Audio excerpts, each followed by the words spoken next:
Please direct your attention to Center for March USA. Salute Scotland, representing the United States 24 Air Force. 621 Operation Scissor at Point Base. Fox Sports. We are Black Horse. We are Southwest.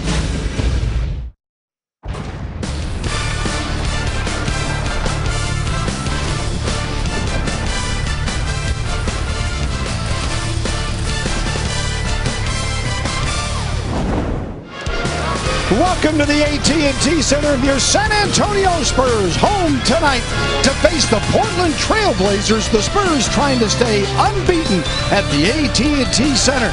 Tonight's broadcast on Fox Sports Southwest is presented to you by AT&T Uverse.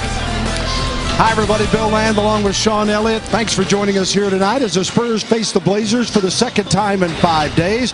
Victorious up in the Great Northwest last Wednesday night. And then a win over Philly on Saturday, doing it without Kawhi Leonard, their leading scorer, and without Manu Ginobili, their leading bench player. Both vital to this team. They are over their minor ailments. Yeah, so you shore up your starting lineup and you shore up the second unit as well.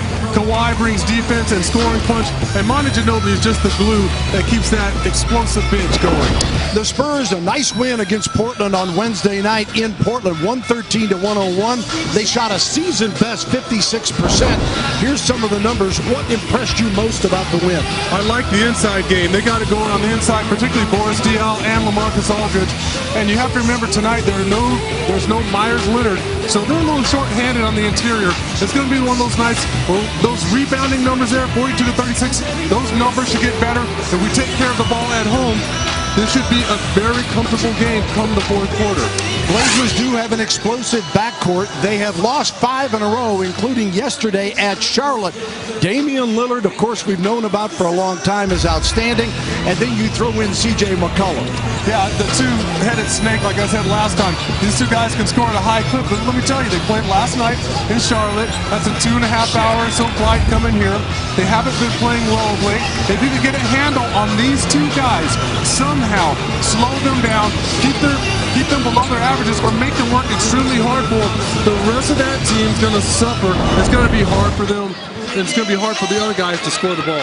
Those two combined for 43 in the last meeting. They averaged 46, but I did think the Spurs did a good job of making them work for it. There's no question about it. They had to work for every single bucket. We had an example of C.J. McCollum where he had to move around, shake around, and finally get to the bucket. That's exactly what we want. And you got Danny Green and you get Kawhi back tonight.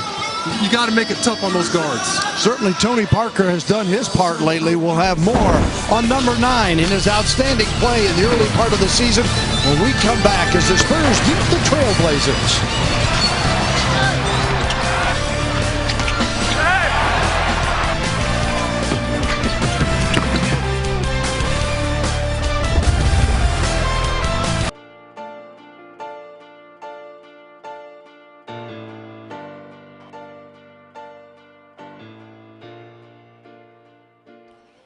Ladies and gentlemen, please rise. Presenting the colors tonight is the San Marcos Academy, JROTC. We request that you please remove your hats and place your right hand over your heart as we honor the United States of America with the performance of our national anthem by the Tejeda Middle School Choir.